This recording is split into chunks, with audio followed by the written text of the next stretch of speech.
get into the press conference of the People's National Party, because Favour Williams, mighty God have done it. She just came and she just spewed a whole bunch of lies, and I was not surprised that this particular video was done by the People's National Party. I was pretty much expecting it, because the amount of lies she told, they had to respond. So let's hear it, alright? Let's get to it.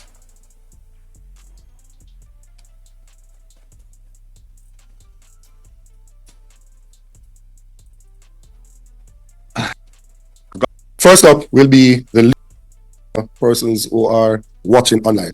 Today is a good day indeed. I'll have to just run it on normal speed, because that 1.25 is too fast. Alright, let's get it.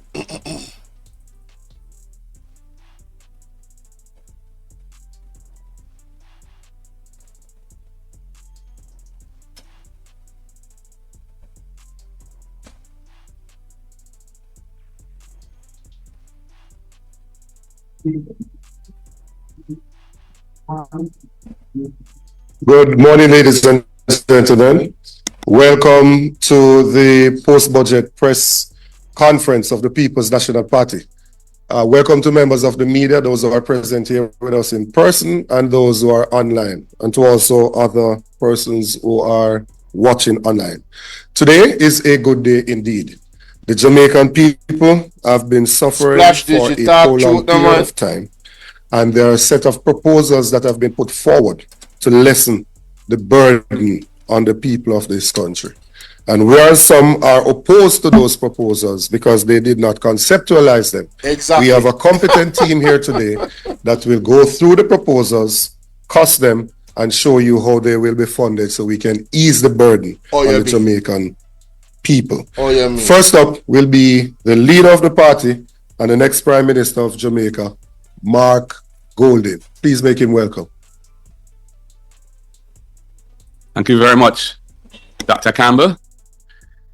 Greetings to everybody who is here, all members of the media, those who are watching online. It's indeed a pleasure to be with you today. So, in the just concluded budget debate, the opposition, People's National Party, through our spokesperson for finance, Julian Robinson, and myself, put forward our vision for the first term of office of the next PNP government. We took the opportunity to lay out some of our proposals as to how to make Jamaica a better place for all, to encourage economic growth, moving from the stagnation, which has been a feature of this government's management of the economy, moving to higher levels of growth that can create more wealth for our people, can create more fiscal space for social investments and for infrastructure investments and so on. In the closing of the budget debate, the Minister of Finance attempted some political gimmickry to portray the proposals that we've made as being somehow not lacking credibility or being irresponsible and so on. Nothing could be further from the truth. We have gone through our proposals with care and attention and diligence.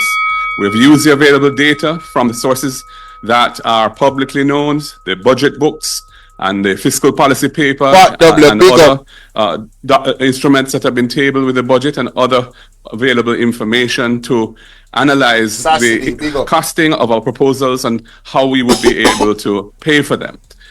The ministers tried to make out that what we were proposing in our presentations was an implied budget.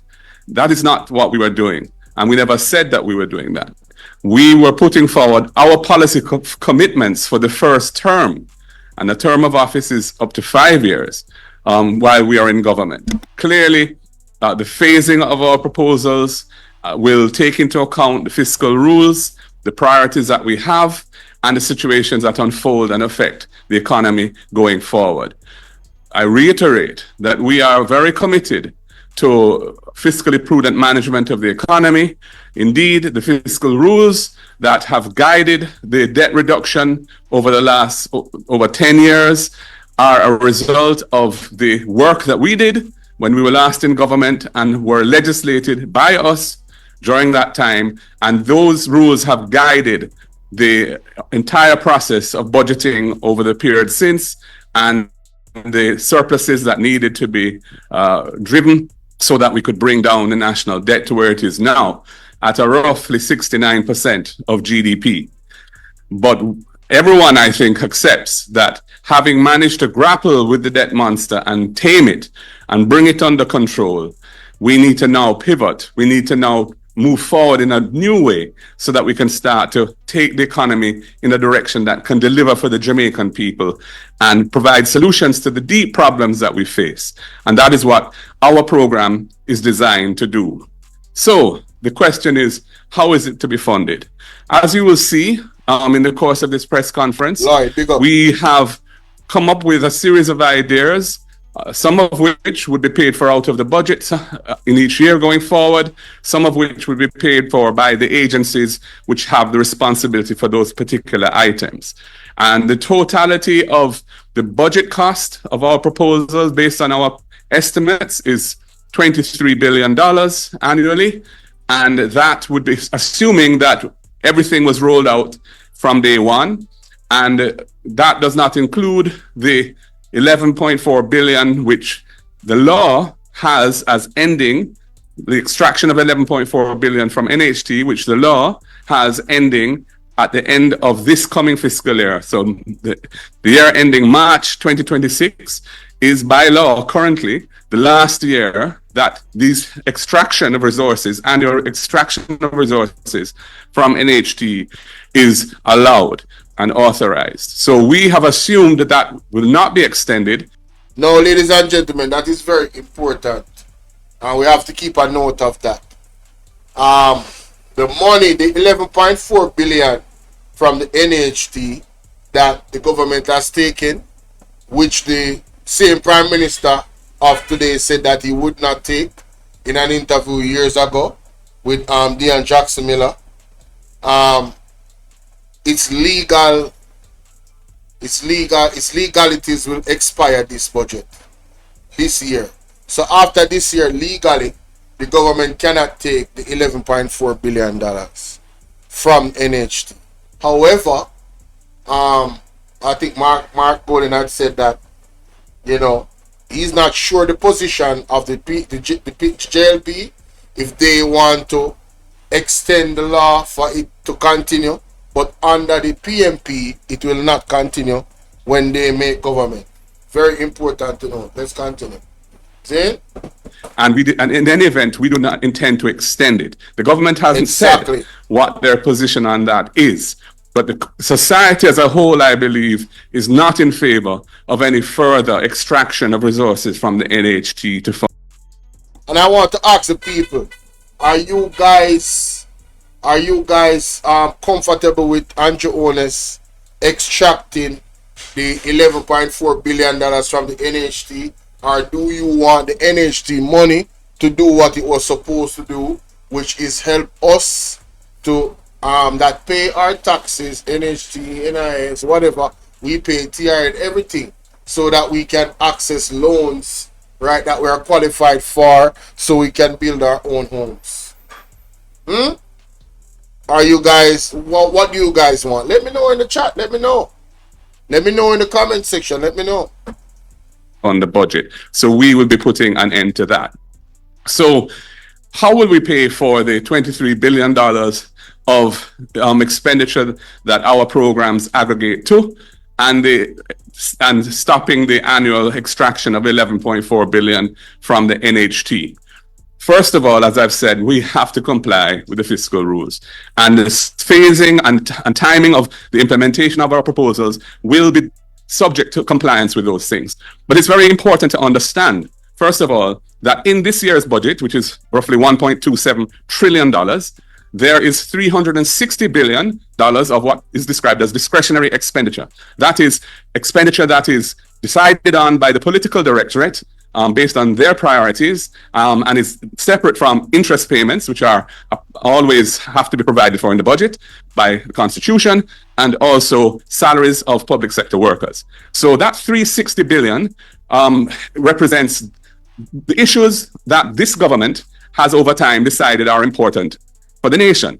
Now, nobody would expect an incoming government of the PNP, having been voted in on a mandate to deliver the change that we are bringing to the society, to just follow the priorities of the government that would have been voted out to give us, to put us into office. So clearly, that 360 billion will be reconfigured, and we will go through it very carefully, line by line, to decide what programs we will keep, what programs we will scale down, what programs we might discontinue altogether, what programs we might defer, so as to create room for the 23 billion that we want to roll out of that $360 billion.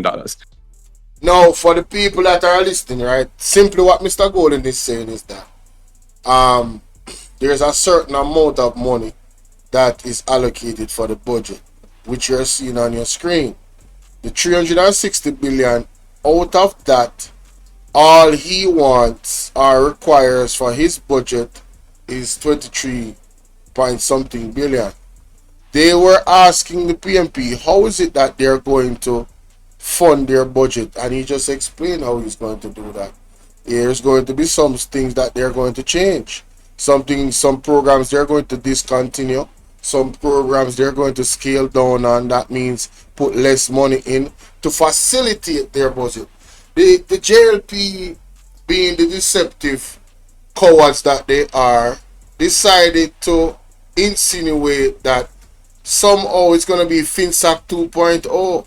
You understand? Because they did not understand how the PNP, or did not try to understand how the PNP would actually fund their budget. And this is why this dialogue or this press conference was very important. So that is simple, that, ladies and gentlemen, right? There's no more extra money that's gonna. The PNP is saying we are not going to be less fiscally prudent than the previous administration that you're going to vote out. We're going to be as fiscally prudent. However, where they put their money is not where we are going to put all our money, because they want to still stay fiscally prudent and disciplined while growing the economy. Something that the JLP has not been able to do for the last 9 years. Even after promising a 5-in-1, 5-in-4, right? They promised a 5-in-4 with Nigel Clark, and they have not achieved it, ladies and gentlemen. But let's continue. Secondly, it is important to note that, as this document here shows, which is the Government of Jamaica's fiscal policy paper, which is tabled nowadays with each budget, that was part of the transformational fiscal regime that we implemented when we were in office last, which requires this to be done. It has projections in it, and those projections show what the government is anticipating: the revenues, expenditures, debt, inflation, all of the important parameters that affect the economy and affect the public financing, how those will be projected for the next 4 years going forward. In this document, they are projecting increasing revenues by about $240 billion over the next 4 years, just by virtue of nominal inflation, prices moving over time. Jamaica now our tax system is heavily weighted towards indirect taxation, which is a taxation on the value of goods and services, either imported or sold within the economy. So that 240 area, or $1 billion of additional or new expenditure that we would need to fund. And furthermore, I was looking at the projections again today, and if you look at the expenditure projections from 25-26, which is the coming fiscal year, and going forward, and you were to inflate the expenditure projections for the coming year by the projected rate of inflation, which is 5%, and you take and you inflate that other than interest, which is not subject to inflation, and you just use the projected interest numbers, you will see that there's $36 billion of additional expenditure for the following fiscal year, over and above the increases that of 5% on what is being projected for this year, which is more than the coverage that we need to fund our 22 billion. So this whole nonsense, I can only call it nonsense, that our proposals are not credible, that our proposals cannot be financed, this idea of a FinSac, which is just a bogeyman being raised by the Minister of Finance for political purposes, that is all nonsense, not negoso. our plans are credible, and we will ensure that the fiscal rules are complied with. Embarrassing. We need some milk.